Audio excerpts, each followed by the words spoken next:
প্রিয় BA first সেমিস্টারের এবং থার্ড সেমিস্টারের ছাত্রছাত্রীরা, আজকে আমি যে বিষয় নিয়ে আলোচনা করব সেটি হচ্ছে তোমাদের যে বাংলা আইডিসি পেপার রয়েছে। তোমাদের আইডিসি পেপার থেকে তোমরা অনেকেই রিকোয়েস্ট করেছো স্যার আমাদের ছোট প্রশ্ন যে 1 নম্বরের 5টি। তো তোমাদের আজকে আমি আলোচনা করব 1 নম্বরে যে 5টি প্রশ্ন তোমাদের আসে, সেই 1 নম্বরের 5টি প্রশ্ন তোমরা কমন পাবে। তোমাদের যে প্রশ্নগুলো ভালো করে করলে সেই প্রশ্ন এবং উত্তর নিয়ে আলোচনা করব। এবং এই যে আইডিসি পেপার তোমরা দেখছো, এই আইডিসি পেপারের স্টাডি মেটেরিয়াল তোমরা সংগ্রহ করতে চাইলে করতে পারো। তোমাদের স্টাডি মেটেরিয়াল আইডিসি পেপারের প্রত্যেকটা সাবজেক্টের কমিয়ে দেওয়া হয়েছে প্রাইস। তোমাদের 70 থেকে 80 টাকার মধ্যে তোমরা আইডিসি পেপার পেয়ে যাবে। হ্যাঁ, এবং কোয়ালিটির অ্যান্সার পাবে। এবং তোমাদের যে এমসিকিউ, যে আজকের যে আলোচনা হবে, এই আজকের যে আলোচনার সম্পূর্ণ ফ্রি অফ কস্টে তোমরা কিন্তু পেয়ে যাবে আজকের যে এসিকিউ ছোটো প্রশ্ন যে আলোচনাগুলো করব তার সম্পূর্ণ নোটস। কীভাবে পাবে তার জন্য ভিডিওটি প্রথম থেকে শেষ পর্যন্ত শুনতে হবে। তো প্রথমে আমি একটু আলোচনা করে দিই। দেখো, আমাদের প্রথম প্রশ্ন রয়েছে, রমেশের জ্যাঠামশাইয়ের নাম কি? জ্যাঠাইমার নাম কি? বিশ্বেশ্বরীর পুত্রের নাম কি? বেনি ঘোষাল। রমেশের বাবার নাম কি? ঠিক আছে, উত্তরগুলো দেখে নাও। রমার সংসারে রমা ছাড়া আর কে কে থাকতেন? ভাই যতীন মুখার্জি ও রমার মাসি থাকতেন। কত বছর পরে রমেশ নিজ গ্রামে ফিরে আসে? 10 থেকে 12 বছর পরে। রমা ও রমেশ কোথাকার পাঠশালায় পড়তো? ঠিক আছে।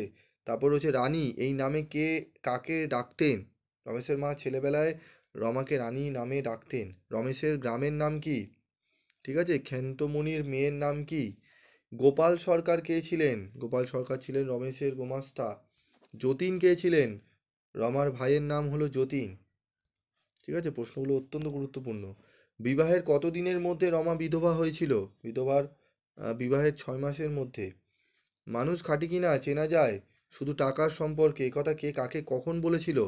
রমেশ যখন জলার বাত কাটার হুকুম চাইতে রমার কাছে গিয়েছিল, রমা তখন টাকার প্রসঙ্গেও তোলায় রমেশ রমাকে এই কথাগুলো বলেছিল।